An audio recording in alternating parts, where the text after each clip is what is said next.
We at Heritage Auctions are thrilled to be the first venue in history to offer the Nintendo PlayStation at public auction. Thought to be the very last of its kind, its existence was purely a rumor until just a few years ago. Even though it never made it to the production stage, this project was an integral component in making the video game industry what it is today, especially for Sony. Until this joint project with Nintendo was ultimately killed, Sony never had an intention of entering the video game market.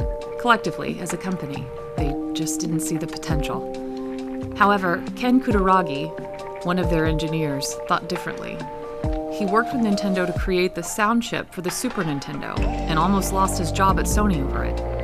After this, the two companies did agree to work on this project to create an add-on for the Super Nintendo, to allow it to use CD-ROMs, largely due to Ken Kutaragi's persistence. The project was announced by Sony at the 1991 Consumer Electronics Show in Chicago, and shot down publicly by Nintendo the very next day. Ending an agreement is never that straightforward, though. Development continued, but Sony was completely fed up with the project by 1992.